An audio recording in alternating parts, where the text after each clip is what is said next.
ETV ప్రేక్షకులకు నమస్కారం. Triple X detergent soap శుభమస్తులో ఈ వారం గ్రహఫలం కార్యక్రమానికి స్వాగతం.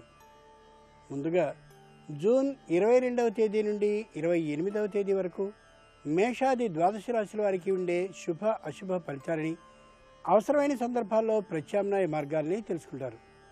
ఇక ఆంతర్యం శీర్షికలో జూన్ 19వ తేదీ నుండి జరుగుతున్న యమునా నది పుష్కరాల సందర్భంగా పుష్కరాల్లో ఏ విధమైనటువంటి దానాల్ని చేస్తే ఉత్తమం అనే యథార్థాన్ని, దాంతోపాటు డి అనే అక్షరం తమ పేరులో ముందుగా కలిగినటువంటి వాళ్ళ లక్షణాలు ఎలా ఉంటాయి, ఏ దైవాన్ని పూజించాలి, ఏ రంగంలో రాణిస్తారు వంటి విశేషాలు తెలుసుకుంటారు.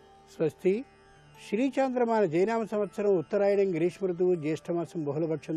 ఇక ఈ వారం ముఖ్యమైన రోజుల్ని చూస్తే ఈ నెల 28వ తేదీ ఆషాఢ మాస ప్రారంభం. ఇక క్రమంగా మేషాది ద్వాదశ రాశుల వారి ఫలితాలని పరిశీలిద్దాం. ముందుగా మేషరాశి. ఇక ఈ వారం మేషరాశి వారి ఫలితాలని పరిశీలించి చూస్తే రవి శుక్రులు శుభులుగాను, రాహుకేతువులు అర్ధ శుభులుగాను ఉన్నటువంటి కారణంగా అశ్విని నక్షత్ర జాతకులకి కుటుంబంలో ఎవరో అకస్మాత్తుగా వచ్చేటటువంటి ఒక అపరిచితుడైనటువంటి వ్యక్తి ద్వారా సమస్యలన్నీ కూడా ఒక ఒడ్డుకి వచ్చేటటువంటి అవకాశం బాగా కనిపిస్తోంది. నమ్మదగినటువంటి ఆ వ్యక్తి కారణంగా కుటుంబం చక్కనైనటువంటి స్థితికి ఎదిగే అవకాశం కలిగి ఉంటుంది. భరణీ నక్షత్ర జాతకులకి వ్యవసాయపు రంగంలో పెట్టినటువంటి పెట్టుబడి తిరిగి వచ్చేయడమే కాకుండా మళ్ళీ తిరిగి పెట్టుబడికి కావాల్సినటువంటి ధనం కూడా ఇతరుల నుండి సహాయపూర్వకంగా వచ్చే అవకాశం బాగా కనిపిస్తోంది. కృత్తికా నక్షత్ర జాతకులకి తమ కుటుంబంలోని వారందరూ కలిసి చేయబోయేటటువంటి శుభకార్యం కారణంగా చక్కనైనటువంటి కుటుంబ శాంతి వాతావరణం ఏర్పడుతుంది. ఆదిత్య హృదయ స్తోత్ర పఠనం చేస్తూ ఉండడం ఉత్తమం. ఇంటిలపాది ధ్యానం అనే కార్యక్రమంతో గడపడం శ్రేయస్కరం. ముఖ్యంగా ఈ రాశివారు ఈ వారం కుటుంబంలో ఉన్న వారితో సూటి పోటీ మాటలు మాట్లాడుకోకుండా ఉన్నట్లయితే విరోధాలు పోయి కుటుంబంలో చక్కని వాతావరణం నెలకొనే అవకాశం బాగా ఉంటుంది. ఇక ఈ వారం వృషభ రాశి వారి ఫలితాన్ని పరిశీలించి చూస్తే కుజ, బుధ, శుక్ర, శని, రాహు, కేతువులు అనుకూలంగా ఉన్నటువంటి కారణంగా కృత్తికా నక్షత్ర జాతకులు ఎన్ని అడ్డంకులు వచ్చినా సరే పనిని సాధించాలనే ఆలోచన కోసం ప్రయత్నిస్తూ అధికమైనటువంటి ధన వ్యయానికి గురవుతారు. కానీ ముందు నాటికి రాబోయే ఫలితం వారికి ఆనందాన్ని కలిగిస్తుంది. రోహిణీ నక్షత్ర జాతకులకి పిత్రార్జితపు పంపకం విషయంలో అడ్డంకులన్నీ తొలగిపోయి తప్పక పిత్రార్జిత ద్రవ్యం రాగలదు అనే దృఢమైనటువంటి విశ్వాసం ఏర్పడుతుంది. మృగశిర నక్షత్ర జాతకులు ఎన్నో చర్చలు, తర్జన భర్జనలు చేసిన పిమ్మట స్థానచలనం ఏమాత్రమూ సరికాదు అనే గట్టి నిర్ణయానికి వస్తారు. భూమిని కానీ, గృహాన్ని కానీ, ఇంకా ఏదైనా ఒక స్థిరమైనటువంటి ఆస్తిని కానీ అమ్మ రాదు అనే నిర్ణయానికి తప్పకొస్తారు. రాజరాజేశ్వరి అష్టోత్తర శతనామ పఠనాన్ని చేయడం ఉత్తమం. ఇల్లంతా కలిసి భజన కార్యక్రమాన్ని వారంలో ఒకరోజు ఏర్పాటు చేసుకోవడం మంచిది. ముఖ్యంగా ఈ రాశివారు ఈ వారం అయిన వారికి కానీ పైవారికి కానీ రుణాలను ఇయ్యకపోవడం ఉత్తమం. ఇక ఈ వారం మిథున రాశి వారి ఫలితాలను పరిశీలించి చూస్తే గురు, శుక్ర, కేతువులు శుభులుగాను, బుధుడు అర్ధశుభుడుగాను ఉన్నటువంటి కారణంగా మృగశిర నక్షత్ర జాతకులు తమంత తాముగానే ప్రత్యేకమైనటువంటి స్థలానికి బదిలీ మంచిది అని చెప్పుకున్న కారణంగా అదే ప్రదేశానికి బదిలీ అవుతూ కొత్తదైనటువంటి ఇబ్బందికి గురవుతారు. ఆర్ద్ర నక్షత్ర జాతకులు తమకుగా తీసుకున్నటువంటి నిర్ణయానికి అనుగుణంగానే కొత్త ప్రదేశానికి వెళ్ళడం, అక్కడే నివాసాన్ని మార్చడం కారణంగా కొత్తమైనటువంటి ఇబ్బందులకి గురి అవుతూ ఉంటారు. పునర్వసు నక్షత్ర జాతకులు కుటుంబానికి సంబంధించినటువంటి కొత్త సూచన ఒకదాన్ని చేసి దాంతో కుటుంబస్థులైనటువంటి వారందరూ కూడా విరోధించిన కారణంగా ఒంటరిగా అయిపోయి ఆలోచన కారణంగా మానసికమైనటువంటి క్షోభకి గురవుతారు. లక్ష్మీ అష్టోత్తర శతనామ పఠనాన్ని చేయడం చాలా మంచిది. ఎవరో కొందరి పిల్లల్ని ఇంటి దగ్గరికి రప్పించుకుని ఒక స్తోత్రాన్నో, ఒక మంత్రాన్నో, ఓ శ్లోకాన్నో వాళ్ళకి నేర్పడం చాలా ఉత్తమం. ముఖ్యంగా ఈ రాశివారు ఈ వారం నీతి కథలని బోధిస్తూనో లేక ఆధ్యాత్మిక గ్రంథాలని చదువుతూనో కాలక్షేపం చేయాలి.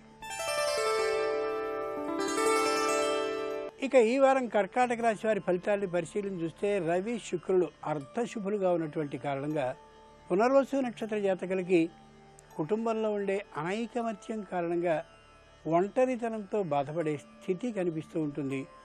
దిగులు పడకుండా గడపగలగాలి. పుష్యమి నక్షత్ర జాతకులకి విపరీతమైన పనుల ఒత్తిడి కారణంగా ఏ పనిని చేయలేక మనసంతా చికాకుగా గడుస్తుంది ఈ వారం అంతా కూడా. ఆశ్లేష నక్షత్ర జాతకులకి చెప్పలేనంతటి వినోదం, చెప్పలేనటువంటి ఆనందం, చెప్పలేనటువంటి సౌకర్యం కలిగినటువంటి కారణంగా ఉత్సాహం అనిపిస్తుంది. కానీ ధన వ్యయం విపరీతమైనటువంటి స్థితిలో అయి మానసికమైనటువంటి ఆలోచనలు ఒకదాన్ని కరిగింపచేస్తుంది. నవగ్రహ శాంతికి సంబంధించిన అష్టోత్తర శతనామాలని చదువుకోవడం ముఖ్యం. నీటి వసతిని గురించి ఊహించుకోవడం ఎంతైనా అవసరం. ముఖ్యంగా ఈ రాశివారు ఈ వారం దూరపు ప్రయాణాలని వాయిదా వేసుకోవాలి. ఇక ఈ వారం సింహరాశి వారి ఫలితాలను పరిశీలించి చూస్తే రవి, కుజ, బుధ, గురు, రాహువులు అనుకూలించేటటువంటి కాలం కాబట్టి మఖా నక్షత్ర జాతకులకి తాము అనుకున్నటువంటి సమయానికి రుణాన్ని తీర్చలేకపోయినా కూడా రుణాన్ని తీర్చాలి అనేటటువంటి గట్టి విశ్వాసం వారిలో ఏర్పడుతుంది. తాము చేస్తున్నటువంటి ప్రణాళికలు సంపూర్ణంగా సంతృప్తికరమైనటువంటి ఫలితాలను ఇవ్వకపోయినా కొంతవరకు ఫలితాలను ఇచ్చే మాట యథార్థం.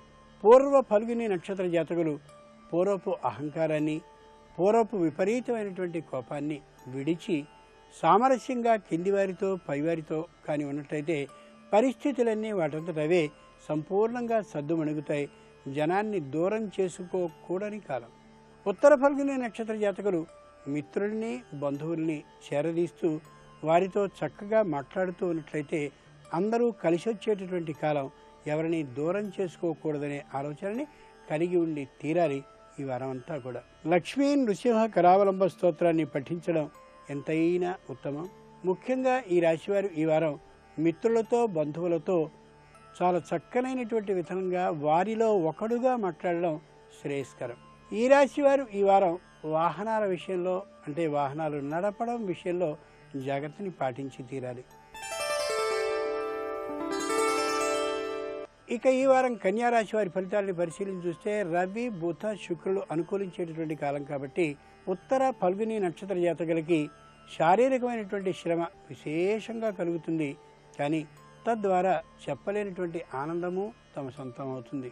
హస్త నక్షత్ర జాతకులకి దైవ సందర్శనంతో పాటు తీర్థయాత్రలతో పాటు శారీరక శ్రమ కలిగినప్పటికీ కూడా కుటుంబంలోనికి మిత్రులు, బంధువులు, ఇతరులైనటువంటి అధికారులు, అనధికారులు ఎందరో తమ ఇంటికి వచ్చి తాము ఇచ్చినటువంటి విందుని, వినోదాన్ని స్వీకరించారనే సంతోషంతో చెప్పలేనంతటి ఉత్సాహం తమ సొంతం అవుతుంది. చిత్తా నక్షత్ర జాతకులకి పైయున్న ఉద్యోగులు, క్రింద ఉన్నటువంటి ఉద్యోగులు వీడ్కోలు చెప్పడం, లేదా స్వాగతాన్ని చెప్పడం, లేదా సంస్థకి అధిపతిగా చేయడం, లేదా ధనంలో అంటే వేతనంలో అభివృద్ధిని చేయడం వంటి లాభాలన్నీ కలిగించినందుకు మానసికమైన ఉత్సాహం ఎంతెంతగానో ఉంటుంది. సుబ్రహ్మణ్య అష్టోత్తర శతనామ పఠనాన్ని చేయడం ఉత్తమం. ఈ రాశివారు ఈ వారం మౌన ధ్యానాన్ని చేస్తూ ఉండడం ఎంతైనా శ్రేయస్కరం. ముఖ్యంగా ఈ రాశివారు ఈ వారం పత్రాలని జాగ్రత్తగా దాచుకోవాలి. ఇక ఈ వారం తులారాశి వారి ఫలితాలను పరిశీలించి చూస్తే కుజ, గురు, రాహు, కేతువులు శుభులుగా ఉన్నటువంటి కారణంగా చిత్తా నక్షత్ర జాతకులు తమకున్నటువంటి చిన్న రుణాలు ఏమున్నాయో వాటిని వెంటనే తీర్చేసుకుంటూ వారి నుంచి ఒత్తిడి లేకుండా చూసుకోవాలి. ఈ వారం లేని పక్షంలో ఒత్తిడి అధికమై తాము ఎవరెవరి నుండి రుణాలు తీసుకున్నారో వారందరూ ఒకటే కొత్తదైన అప్రతిష్టని తెచ్చే అవకాశం బాగా కనిపిస్తోంది. స్వాతి నక్షత్ర జాతకులు తమ తల్లిదండ్రులు, మిత్రులు, బంధువుల కంటే ఎక్కువ అనేటటువంటి అభిప్రాయంతో ఉండి తల్లిదండ్రులు చెప్పినటువంటి ఆలోచనని మాత్రమే వివాహ విషయంలో కానీ, ఉద్యోగ విషయంలో కానీ, ఇతర విషయాల్లో కానీ పాటించడం ఎంతైనా శ్రేయస్కరం. లేని పక్షంలో ఇబ్బందికి గురి అవుతారు. విశాఖ నక్షత్ర జాతకులు తమకి సంబంధించిన ఆలోచనని తాము మాత్రమే చేసుకుంటూ ఆలోచించుకోవడం మంచిది తప్ప ఇతరుల సూచనల్ని, సలహాలని స్వీకరించడం ఏమాత్రమూ సరికాదు. ముఖ్యంగా ఈ రాశివారు సరస్వతి అష్టోత్తర శతనామ పఠనాన్ని చేయడం చాలా ఉత్తమం. పేదలైనటువంటి వారిని గమనించి చలి రాబోతున్నటువంటి కాలం కాబట్టి ముఖ్యులైనటువంటి వారికి దుప్పట్లని పంచడం శ్రేయస్కరం. ముఖ్యంగా ఈ రాశివారు ఈ వారం పట్టుదలని, కోపాన్ని వీడి ప్రవర్తించాలి. ఇక ఈ వారం వృశ్చిక రాశి వారి ఫలితాలను పరిశీలించి చూస్తే బుధ కేతువులు శుభులుగా ఉన్నటువంటి కారణంగాను, గురుడు అర్ధశుభుడుగా ఉన్నటువంటి కారణంగాను విశాఖ నక్షత్ర జాతకులు క్షణానికో నిర్ణయాన్ని చేస్తూ ఆలోచనల్ని తరచుగా మార్చేస్తూ ఏ నిర్ణయానికి రాలేకపోతూ సరైనటువంటి తీరులో ప్రతిస్పందించలేకపోతూ అనిశ్చితమైన డోలాయమాన స్థితిలో ఈ వారం అంతా గడుపుతారు. అనురాధ నక్షత్ర జాతకులకి ప్రయాణానికి వెళ్ళాలా, ప్రయాణాన్ని మానేయాలా, లేక ఉద్యోగాన్ని కొనసాగించుకోవాలా, ఉద్యోగంలో ఉండిపోవాలా, లేక వద్దా, ఏ నిర్ణయాన్ని చేసుకోలేకుండా ఉన్నంతలోనే ఈ వారం గడిచిపోతుంది. జ్యేష్ఠ నక్షత్ర జాతకులకి ఏం చేస్తున్నామో తెలియనటువంటి పరిస్థితిలో ఈ వారం గడుస్తుంది. చేసేది మొత్తం సక్రమం అనిపిస్తుంది. ఒక క్షణంలో ఆలోచిస్తే ఇది సరేనా అని అనిపిస్తుంది. ఇటువంటి డోలాయమాన స్థితిని కలిగించే వారం ఈ వారం. దుర్గా అష్టోత్తర శతనామ పఠనాన్ని చేయడం చాలా మంచిది. అమ్మవారు చెప్పలేనటువంటి రుద్ర స్వరూపిణి కాబట్టి అల్లం ముక్కలని జీలకర్రని కలిపి నివేదనం చేయడం శ్రేయస్కరం. ముఖ్యంగా ఈ రాశివారు ఈ వారం మానసికమైనటువంటి దిగులు లేకుండా ఉత్సాహవంతులతో గడపడం అవసరం. ఇక ఈ వారం ధనురాశి వారి ఫలితాన్ని పరిశీలించి చూస్తే కుజ, శని, రవులు శుభులుగా ఉన్నటువంటి కారణంగా మూలా నక్షత్ర జాతకులు క్షణం తీరిక లేనటువంటి పరిస్థితిలో గడుపుతూ ఉంటారు. ఆ ఆలోచన పై అధికారులకి అలాగే కింద ఉన్నటువంటి ఉద్యోగస్తులకి అనుకూలంగా ఉన్నటువంటి కారణంగా కీర్తి ప్రతిష్టలు పెరిగే అవకాశం బాగా కనిపిస్తుంది. పూర్వాషాఢ నక్షత్ర జాతకులకి తాము తీసుకున్నటువంటి రుణం సక్రమంగా వినియోగింపబడ్డటువంటి కారణంగా సత్ఫలితాన్ని ఇస్తున్నటువంటి కారణంగా చెప్పలేనటువంటి మానసిక ఉత్సాహం కలుగుతుంది. ఉత్తరాషాఢ నక్షత్ర జాతకులకి ఆర్థికమైనటువంటి లాభంతో పాటు సంతానంలో కూడా అభివృద్ధి కనిపిస్తూ విద్యాపరంగా మానసికమైనటువంటి ఉత్సాహం సొంతం అవుతూ ఉంటుంది. అన్నపూర్ణ అష్టోత్తర శతనామ పఠనం చేయడం మంచిది. అవకాశం ఉన్నంతలో పేదలైనటువంటి వారికి పుస్తకాలని అలాగే ఇతరమైనటువంటి వస్తువులని బహూకరించడం శ్రేయస్కరం. ముఖ్యంగా ఈ రాశివారు ఈ వారం ఎటైనా కేవలం వినోద కాలక్షేపం కోసం ప్రయాణించడం మంచిది. ఇక ఈ వారం మకర రాశి వారి ఫలితాలను పరిశీలించి చూస్తే బుధ, శుక్రులు అనుకూలంగా ఉన్నారు. కుజ, గురువులు అర్ధశుభులుగా ఉన్నారు. ఈ కారణంగా ఉత్తరాషాఢ నక్షత్ర జాతకులకి ప్రయాణాలు లాభిస్తాయి. కానీ ఆర్థికమైనటువంటి ధన వ్యయం బాగా అయ్యే అవకాశం కనిపిస్తుంది. శ్రవణ నక్షత్ర జాతకులకి ప్రయత్నం బాగా చేసినట్లుగా అనిపిస్తుంది. కానీ ఫలితం ఎంత వస్తుందో అనే భయం బాగా అనిపిస్తుంది. ధనిష్ఠ నక్షత్ర జాతకులకి వైద్యానికి సంబంధించినటువంటి ఖర్చు ఎక్కువగా అవుతుంది. చివరికి ఏ విధమైనటువంటి శారీరక అనారోగ్యము లేదనే విషయం తెలుస్తుంది. మొత్తానికి ఈ రాశి వారికి ఈ వారం ప్రయత్నం బాగా జరుగుతుంది, ధన వ్యయం అవుతుంది. కానీ మానసికమైనటువంటి శాంతి మాత్రం మిగిలి తీరుతుంది. నవగ్రహ స్తోత్ర పఠనం చేస్తూ ఉండడం మంచిది. అవకాశం ఉన్నంతలో తాము ఏ గ్రామంలో పుట్టారో ఆ గ్రామదేవతకి నైవేద్యాన్ని సమర్పించడం, లేని పక్షంలో తామున్నటువంటి ప్రదేశంలో ఉన్న గ్రామదేవతకైనా నైవేద్యాన్ని సమర్పించడం శ్రేయస్కరం. ముఖ్యంగా ఈ రాశివారు ఈ వారం వాహనాల్లో ప్రయాణించే విషయంలో తగు జాగ్రత్తని పాటించాలి. ఇక ఈ వారం కుంభరాశి వారి ఫలితాలను పరిశీలించి చూస్తే శుక్ర, రాహు, కేతువులు శుభులుగాను, గురుడు అర్ధశుభుడుగాను ఉన్నటువంటి కారణంగా ధనిష్ఠ నక్షత్ర జాతకులు తమకి సంబంధించినటువంటి వేగవంతమైనటువంటి ఆలోచనలు చేయడంతో పాటు వెంటనే అమలు చేయడాన్ని బాగా మానేయవలసిన కాలం ఇది. లేని పక్షంలో ఇబ్బందులకి గురవుతారు. ముఖ్యంగా వాణిజ్యంలోనూ ఉద్యోగంలోనూ దాని ప్రతిస్పందన బాగా తెలిసే అవకాశం కనిపిస్తోంది. శతభిష నక్షత్ర జాతకులు ఈ వారం నిర్లక్ష్య ధోరణిని ఉద్యోగ విషయంలో ప్రదర్శించకుండా సకాలంలో వెళ్ళనటువంటి పక్షంలో శిక్ష పడేటటువంటి అవకాశం, పెద్దల ఆగ్రహానికి గురయ్యేటటువంటి అవకాశం బాగా కనిపిస్తోంది. పూర్వాభాద్ర నక్షత్ర జాతకులు ఇప్పుడైనా తగు విధంగా ప్రతిస్పందించని పక్షంలో భూమిని కానీ, గృహాన్ని కానీ, లేదా ఈ రెంటిని కానీ కొనుక్కోలేని పరిస్థితి వస్తుంది. కనీసం పిల్లల విషయంలో కూడా తగు శ్రద్ధని చూపించలేని పరిస్థితికి రావచ్చు కూడా. ఆంజనేయ అష్టోత్తర శతనామ పఠనాన్ని చేయడం చాలా చాలా మంచిది. యోగ్యులైనటువంటి విద్యార్థుల్ని ఎంచుకుని వారికి సంబంధించినటువంటి అవసరాలేవో వాటిని తీర్చడం సామాజికంగా ఉత్తమం. ముఖ్యంగా ఈ రాశివారు ఈ వారం భార్య భర్తతో, భర్త భార్యతో విరోధించకుండా కాలాన్ని గడపాలి.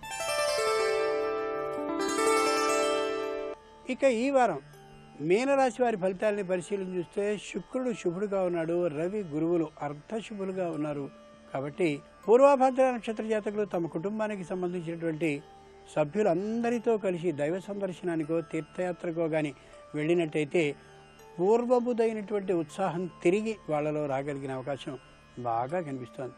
ఉత్తరాభాద్ర నక్షత్ర జాతకులు తమకి సంబంధించినటువంటి భూమిలోనే చక్కనైనటువంటి వినోద కార్యక్రమాన్ని ఏర్పాటు చేసుకుని 10 మందిని పిలుచుకుని భాజనాదులు కానీ చేసుకున్నట్లయితే మళ్ళీ తిరిగి కొత్త జీవితాన్ని ప్రారంభించినంత ఆనందానికి నోచుకోగలుగుతారు. రేవతి నక్షత్ర జాతకులు తమకి సంబంధించినటువంటి బంధువులందరితో కలిసి ప్రత్యేకమైన విందు వినోద సౌఖ్యాన్ని ఏర్పాటు చేసుకున్నట్లయితే చాలా ఆనందంగా గడుపుకోగలుగుతారు. దానితో పాటు ఏ విధమైనటువంటి దుఃఖము లేకుండా 10 మంది అండ మాకుందనే మానసిక ఉత్సాహాన్ని పొందగలుగుతారు. గణేష అష్టోత్తర శతనామ పఠనాలని చేయడం ఉత్తమం. పిల్లలకి సత్ప్రవర్తన గురించినటువంటి బోధనని చేయడం ఎంతైనా అవసరం. ముఖ్యంగా ఈ రాశివారు ఈ వారం చాడీలని ఏమాత్రము చెప్పకుండా ఉండడం, చాడీలని ప్రోత్సహించడం సరికాదు.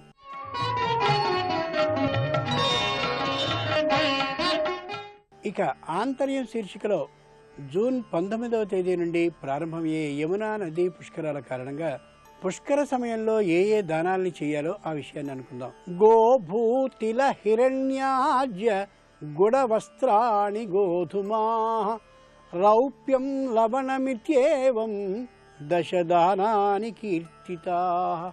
గో దానాన్ని చేయాలి, భూ దానాన్ని చేయాలి, తిల అంటే నువ్వుల దానాన్ని చేయాలి, హిరణ్యం అంటే బంగారాన్ని దానం చేయాలి, ఆజ్య అంటే ఆవు నేతిని దానం చేయాలి, గుడ అంటే బెల్లాన్ని దానం చేయాలి, వస్త్ర నూతన వస్త్రాలని, అలాగే గోధుమలని, రౌప్యం అంటే వెండిని, లవణం అంటే ఉప్పుని దానం చేయాలి. ఈ మాటలు వినగానే యథాశక్తి దానం చేయాలనే యథార్థాన్ని మర్చిపోయి ఎక్కడైనా అప్పు చేసి పుష్కర కాలంలో దానం చేస్తే పుణ్యం వస్తుందనుకుంటే అది చాలా తప్పు అని శాస్త్రం ప్రత్యేకంగా నియమించి చెప్తోంది. శక్తి ఉన్నంతలో దానం చేస్తే పుణ్యం వస్తుంది తప్ప అప్పు చేసుకుని దానం కానీ చేసినట్టయితే నరకానికి పోతాడని అదే శాస్త్రం తెలియజేస్తోంది. కాబట్టి ఎవరు ఈ దానాన్ని స్వీకరించడానికి యోగ్యులో గమనించి వారికి అది యథార్థంగా ప్రయోజనపడుతుందన్నప్పుడు మాత్రమే దానం చేయడం సరైనటువంటి విషయమని భక్తులందరూ గమనించాలి. పుష్కర కాలంలో దానాన్ని చేసేటటువంటి ఈ విధానం ఖచ్చితంగా ఆ పుష్కరానికి సంబంధించినటువంటి జల ప్రాంతంలోనే చేయాలి తప్ప మరెక్కడా చేయనేకూడదు. సరైనటువంటి నది యొక్క ఒడ్డున ఉండి సమంత్రకంగా దానం చేయాలి. ఇక గో దానం విషయానికి వచ్చినట్టయితే గోరూపుని అంటే వెండితో చేసినటువంటి గోవుని దానం చేయడం, లేదా గోదానం ప్రత్యామ్నాయ అంటూ ఏ 116 దగ్గర నుండో ఏదో కొంత సొమ్ముని దానం చేయడం ఏమాత్రమూ సరి కాదు. గోదానాన్ని చేయగలిగిన శక్తి ఉంటే అప్పటికి ఎవరూ దానం చేయనటువంటి గోవుని దానం చేయగలగాలి. లేని పక్షంలో గోవుని దానం చేసే శక్తిని మీది కాలంలో అయినా ఇయ్యవలసిందని పరమేశ్వరుని ప్రార్థన చేస్తే గోదానంలో సగపు పుణ్య ఫలితం వస్తుందని శాస్త్రం చెప్తోంది. ఈ విషయాన్ని ముఖ్యంగా గమనించాలి. ఆరోగ్యం ఆయుర్వేదం శీర్షికలో ఇప్పుడు కొన్ని అనారోగ్య సమస్యలకి ఆయుర్వేద పరిష్కార మార్గాల్ని చూద్దాం. నమస్కారం. ఈనాటి శుభమస్తు కార్యక్రమంలో ఆరోగ్యం ఆయుర్వేదం శీర్షికన ఆరోగ్యవంతంగా ఉండడానికి, ఆ తర్వాత ఆయుష్ను పెంచుకోవడానికి ఆయుర్వేదంలో చెప్పినటువంటి జీవన విధానంలోని రకరకాల అంశాల గురించి మనం చెప్పుకుంటున్నాం. ఈరోజు ఈ అంశంలో పానీయం అనేటువంటి దాని గురించి మనం మాట్లాడుకుందాం. పానీయం అంటే ఏంటంటే మామూలుగా ఉదయం లేవగానే ఒక్కసారి పళ్ళు తోముకునో, కొంతమందికి పళ్ళు తోముకోకుండానో ఏదో కాఫీనో టీనో కడుపులో పోసుకోవడం అనేటువంటి అలవాటు చాలా సామాన్యంగా ఉంటుంది. ఇప్పుడు మామూలుగా కాఫీ కానీ టీ కానీ తాగేటప్పుడు వాటి వల్ల మనకి కలిగేటువంటి ప్రయోజనం ఏదైనా ఉందా లేదా అని ఆలోచించుకోవడం మొదలు పెట్టాలి. ఎందుకంటే ఇప్పుడు కాఫీలో కానీ లేకపోతే టీలో కానీ రెండింట్లోనూ కెఫీన్ అనేటువంటి ఒక పదార్థం ఉంటుంది.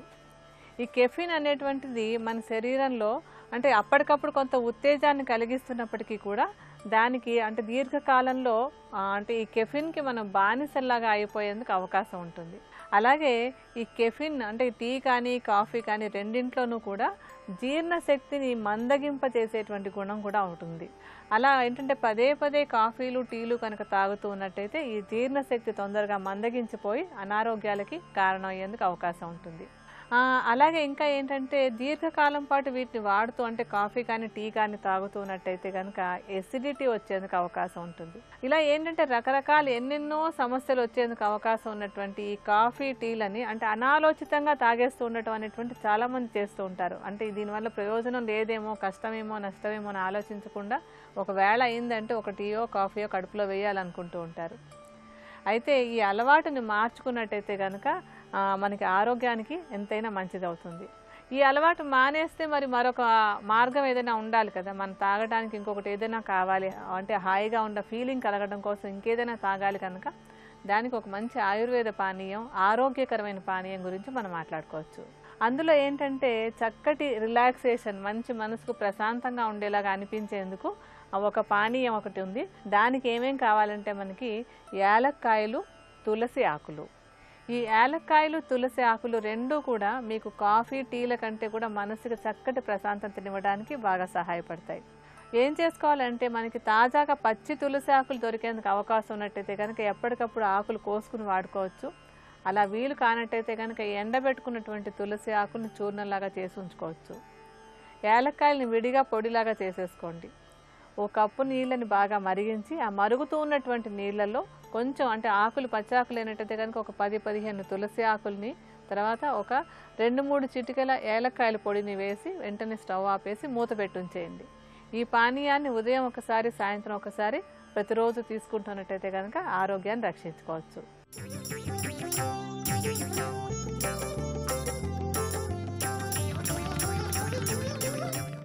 ఈ వారం పేరులో మొదటి అక్షరం అదృష్టయోగం శీర్షికన డి అనే ఆంగ్ల అక్షరంతో ప్రారంభమయ్యే పేరు కలిగిన వ్యక్తుల లక్షణాలు ఎలా ఉంటాయో, వాళ్ళ జీవితం ఎలా ఉంటుందో, వాళ్ళ జీవితంలో చక్కటి పురోభివృద్ధిని సాధించటానికి ఏ రంగాలను ఎంచుకోవాలో, ఏ దైవాన్ని ఆరాధన చేయాలో, ఎటువంటి సూచనలను పాటించాలో పరిశీలిద్దాం.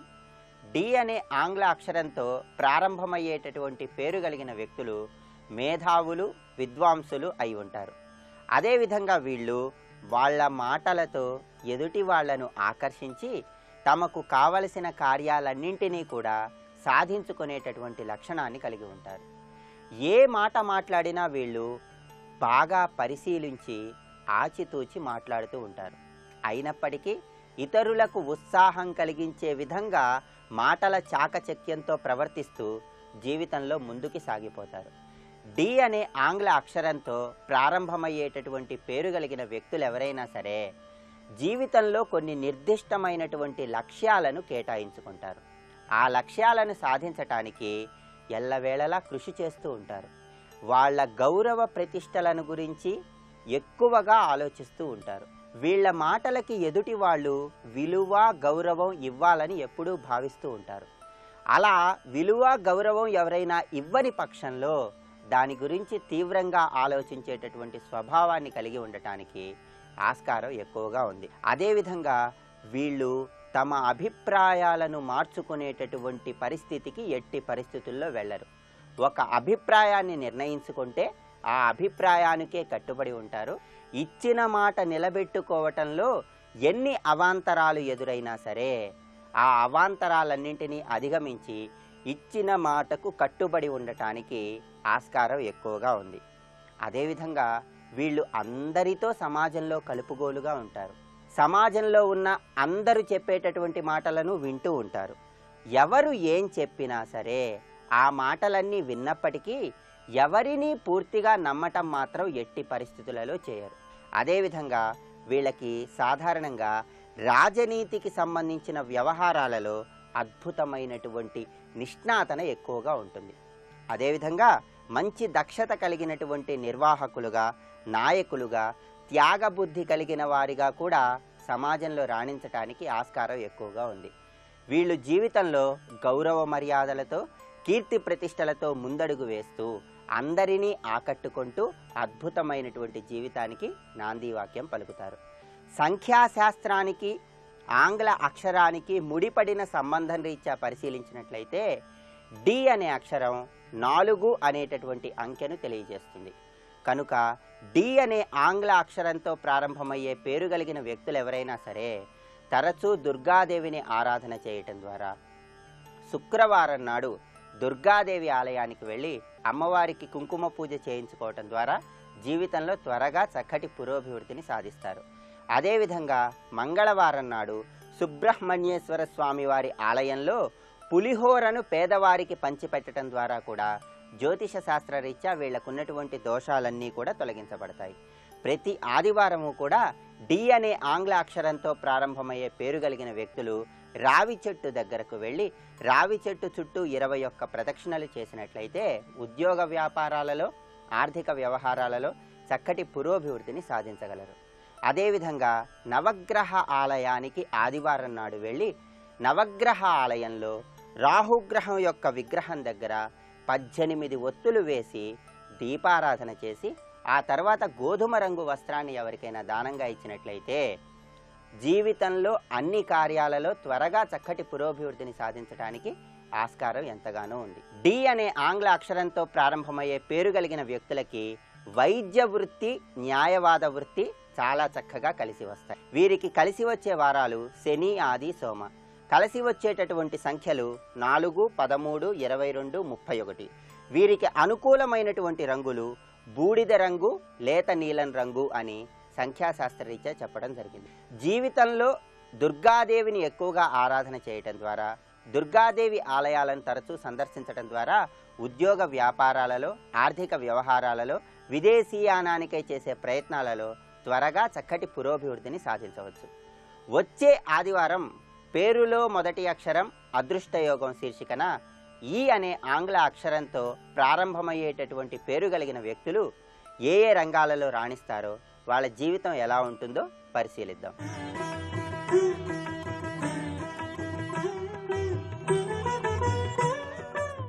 ఈటీవీ ప్రేక్షకులకు నమస్కారం. శుభమస్తు కార్యక్రమంలోని శుభయోగం కార్యక్రమానికి స్వాగతం. శనేశ్వరుడి గురించి తెలుసుకుంటున్నాం. ఈరోజు శని అనుకూలంగా ఉంటే ఇచ్చే ఫలితాలేంటి, అనుకూలంగా లేకపోతే ఇచ్చే ఫలితాలేంటి తెలియజేస్తాను. శనిగ్రహం అనుకూలంగా ఉంటే వీరి జీవితంలో కొద్దిపాటి అంశాల మీద దృష్టి కేంద్రీకరిస్తారు. సమాజంలో గొప్ప విజయాలు సాధిస్తారు. ఉద్యమకారులు సాంకేతిక విద్యా పరిశోధనలో రాణిస్తారు. ఇల్లు ఆరోగ్యం పట్టకుండా సమాజం, ప్రజలు, ప్రజాసేవ వీటికి పరిశ్రమిస్తారు. ప్రాణం ఇచ్చే అనుచర వర్గాన్ని కలిగి ఉంటారు. ధన సంపాదన పట్ల మక్కువ ఉండదు. అవసరానికి డబ్బులు ఉంటే చాలనే ధోరణి ఉంటుంది. అధర్మం, బానిస మనస్తత్వం, ముఖప్రీతి మొదలైనవి వీరి తత్వానికి పూర్తిగా విరుద్ధం. అయిన వాళ్ళు అందలమెక్కిస్తామన్నా వెళ్లరు. స్వయం కృషితోటి పైకి రావాలని శ్రమిస్తారు. అహంకారులుగా అపఖ్యాతి వస్తుంది. పోరాడి సంపాదించుకోవడంలో ఉన్న తృప్తి దాన ధర్మాలుగా స్వీకరించడంలో ఉండదని వీళ్ళ యొక్క మనస్తత్వం, వీళ్ళ యొక్క భావన. భార్యాభర్తల మధ్య బంధం కూడా సాదాసీదాగా స్నేహపూర్వకంగా ఉంటుంది. తండ్రితో సంబంధాలు బెడిసి కొడతాయి. కుల, మత, వర్గ విచక్షణ ఉండదు. విశాలమైన భావాలు, ఆధునికమైన దృక్పథం, సింపుల్ లైఫ్ పట్ల ఇష్టం వీరి లక్షణాలు. ఇతరులు చెప్పే మాటలు వినరు. తనకు ఏది ధర్మం అని తోస్తే అదే చేస్తారు. నైతిక ధర్మానికి ఎక్కువ ప్రాధాన్యతనిస్తారు. జంతువుల పట్ల, పక్షుల పట్ల ఎంతో ప్రేమ కలిగి ఉంటారు. వాటి సంరక్షణకి సొంత డబ్బుల్ని ఖర్చు పెడతారు. స్నేహితులకు, బంధువులకు ఒకరికి తెలియకుండా మరొకరికి సహాయ సహకారాలు అందిస్తారు. అంటే ఒకళ్ళకి సహాయం చేసిన విషయాన్ని పక్క వాళ్ళకి చెప్తే వాళ్ళెక్కడ పలసనైపోతారన్న ఉద్దేశంతో తను సాయం చేసిన విషయాన్ని కూడా గుప్తంగా ఉంచుతారు. వీళ్ళ మనస్తత్వం ఇది. క్రమశిక్షణాయుతమైన జీవితం, దైవభక్తి కలిగి ఉంటారు. స్వామీజీల పట్ల విశ్వాసం ఉండదు.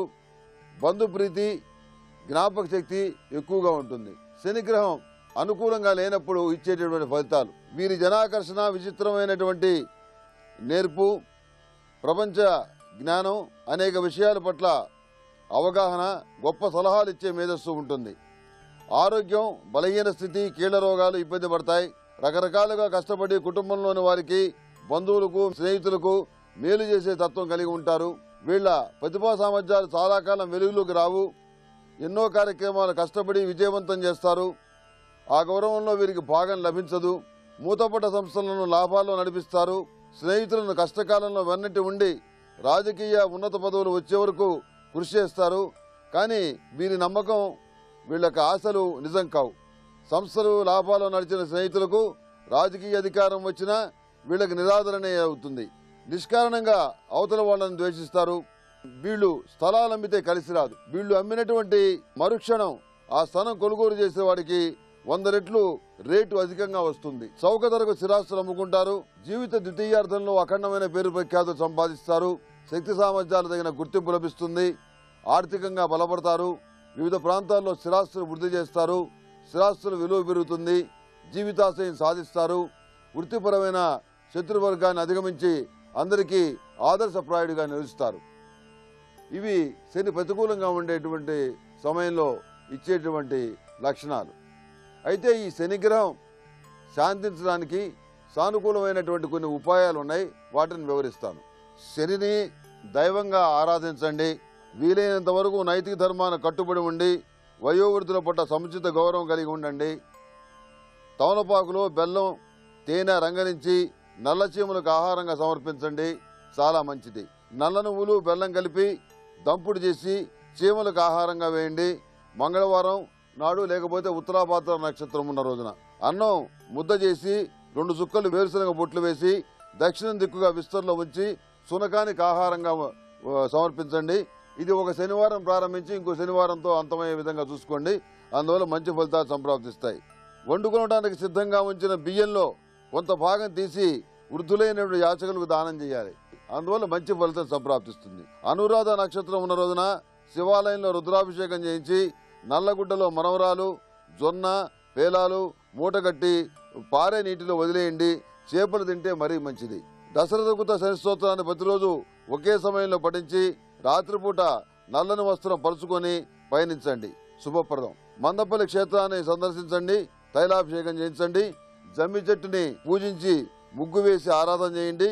కాలభైరవుని గుడిలో పూజలు, కాలభైరవాష్టకం పఠించడం, రుద్రకవచాన్ని పఠించడం చాలా శుభప్రదం. నల్ల ఒత్తులతోటి దీపారాధన చాలా మంచిది. 19,000 శని మూలమంత్రం జపం చేయించండి. నువ్వులు దానంగా ఇవ్వండి. సింగణాపురాన్ని సందర్శించండి. అయ్యప్ప స్వామి దీక్ష, శివ దీక్ష, హనుమాన్ దీక్ష శుభప్రదం. అమావాస్య శనివారం నాడు జమ్మి రుద్ర జడలతోటి రుద్రపాశుపత హోమం చేయించండి. ఇది సామాన్యమైన తంత్రం కాదు. ఇది చేయటం వల్ల అనేక రకాలైనటువంటి శుభయోగాలు, రాజయోగాలు, అదృష్టం మీకు సంప్రాప్తిస్తాయి, కలుగుతాయి తప్పనిసరిగా. ఈ శనికి సంబంధించిన ఈ విషయాలు ఏవైతే ఉన్నాయో వీటిని మీరు ఆచరించేట్లయితే తప్పకుండా మంచి ఫలితాలను పొందగలుగుతారు. అందులో ఎలాంటి సందేహము లేదు. ఇంత ప్రాధాన్యత కలిగినటువంటి శని ఏ విషయాలకు ప్రాధాన్యతని కలిగి ఉంటాడు, ఆయన యొక్క పరిపాలనకు వచ్చేటువంటి విషయాలేంటి అంటే మామూలు పరిభాషలో చెప్పుకోవాలంటే పోర్ట్ఫోలియో అన్నమాట. ఈయన పరిపాలించేటువంటి విషయాలు ఏమిటంటే ఆయుర్దాయం ముఖ్యమైనది, జీవనం, ప్రతిబంధకం, హూణ విద్య, ఇంగ్లీషు చదువు, అన్యమత విద్యలు, విద్యా విఘ్నాలు, నీచ జీవనము, స్త్రీ సౌఖ్యము, పౌరుషహీనత, సేవాభావము, కృష్ణ పరిస్థితులు, చండాలులు, అంగవిహీనత్వము, కృషత్వము, దానము, గాలి, జ్ఞాతులు, త్రేతాగ్నులు, అనాచారము, దుష్ట విక్రయము, అసత్య భాషణ, అధిక కోపము, మొండితనము, మూర్ఖత్వము, ఆలస్యము, శ్రమ, జీర్ణ వస్త్రధారణ, తురుష్కులు, నూనెలు, కొయ్యలు, తామస గుణము, కంటక ప్రదేశ సంచారము, కాఠిన్యము, ఉన్మాదము మొదలైనవన్నీ కూడాను శనిగ్రహ కారకత్వాన్ని అనుసరించే జాతకుడికి సంప్రాప్తిస్తాయి. కనుక ఇంత శక్తివంతమైనటువంటి శనిగ్రహాన్ని ప్రసన్నం చేసుకోవడానికి నేను చెప్పినటువంటి సూత్రాలు ఏవైతే ఉన్నాయో వాటిని పాటించి ఆ విధంగా చేయండి. మీకు తప్పకుండా మంచి ఫలితాలు ఖచ్చితంగా సంప్రాప్తిస్తాయి. ఆ శనేశ్వర స్వామి వారి సంపూర్ణమైనటువంటి అనుగ్రహం మీకు లభిస్తుంది. మానసిక కుంగుబాటు, ఆత్మ న్యూనతాభావం తగ్గడానికి ఉపకరించే మకరాసనం ఆచరించే విధానం. వివిధ కారణాల వల్ల మానసిక కుంగుబాటు సమస్య వస్తుంది. ఉద్యోగ, వ్యాపార, కుటుంబ జీవనంలో ఎదురయ్యే అవాంతరాల వల్ల, అనుకోని సంఘటనల వల్ల, వినకూడని వార్తల్ని వినటం వల్ల ఈ మానసిక కుంగుబాటు రావచ్చు. అలాగే అందరికంటే తాము తక్కువ అనే ఆత్మ న్యూనతాభావం కొంతమందిలో ఏర్పడుతుంటుంది. ఇది కూడా మానసికపరమైన సమస్యే. ఈ సమస్యలను అధిగమించడానికి మకరాసనం ఉపకరిస్తుంది. నేలపై బోర్లా పడుకుని 2 చేతులు చాచి ఉంచాలి. ఆ తరువాత 2 చేతుల్ని క్రమంగా పైకి ఎత్తాలి. తలని వంచి నడుమును వెనక్కి వంచాలి. ఈ స్థితిలో కాళ్ళు పైకి లేపాలి. ఈ ఆసన సాధన వల్ల మానసికపరమైన ఇబ్బందులన్నీ తొలగి మెదడులో నరాలు ఉత్తేజభరితమవుతాయి.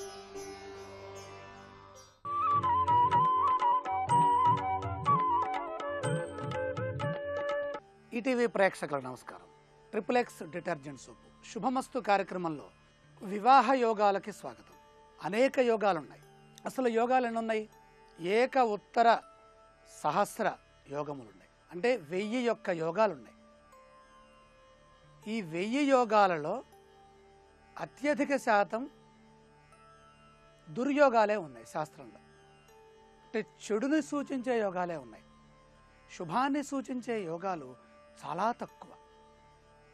ఒక 200 300 ఉంటాయి. 1000లో 700 ఇబ్బంది కలిగించే గ్రహ సంయోగాలే కనపడతాయి. ఈ ఉన్నటువంటి మంచి యోగాల్లో 3 యోగాలు చాలా విశేషమైనవి. రాజయోగము, ధనయోగము, వివాహ యోగం. ఈ రాజధన యోగ వివాహాలకి కలిపి ఒక పేరు అదృష్ట యోగం. అదృష్టం 3 విధాలుగా పడుతుంది. జన్మతః ఉన్నత వ్యక్తుల గర్భములో జన్మించడం ద్వారాగా పడుతుంది. అది రాజయోగానికి సూచితము. ఉత్తమ విద్యాభ్యాసము చేయటం ద్వారా, వ్యక్తిత్వ వికాసంతో ముందుకెళ్ళటం ద్వారా, ఉత్తమ సంస్కారం ఏర్పడటం ద్వారా ధనయోగములు సంప్రాప్తమవుతాయి. అదొక యోగం. రెండవది జీవిత భాగస్వామిని ఆధారం చేసుకుని 3వ యోగం ఉంటుంది. ఇదే వివాహ యోగం. వివాహం అయిన తర్వాతనే చాలా మంది లోకంలో ఉన్నతులుగా, ధనవంతులుగా, గొప్పవాళ్లుగా కీర్తిని పొందారు. చదువు అంతకంటే ముందే జరుగుతుంది. విద్యాభ్యాస యోగం పూర్తయిన తర్వాతే వివాహ యోగం ప్రారంభమవుతుంది. ఈ రెండింటి మధ్యలో వృత్తి యోగం ఉంటుంది, కర్మయోగం. కర్మ సిద్ధించాలి. కర్మ సన్యాసం అయిందా వివాహం లేదు, ఉద్యోగము లేదు. చాలామంది చదువుకుంటారు, పెద్దవాళ్ళు ఎక్కువగా పనిచేయరు, అలా ఆలోచిస్తూ ఉంటారు, దేంట్లోనూ స్థిరత్వాన్ని పొందరు. పెద్దవాళ్ళ ఆశీర్వచన బలం చేత నాయనా నీవు వివాహం చేసుకోవాలి, తొందరగా ఉద్యోగంలో ప్రవేశించు, ఉద్యోగానికి వెళ్ళు, ప్రయత్నాలు చెయ్యి అని తల్లిదండ్రులు ప్రోత్సహిస్తారు.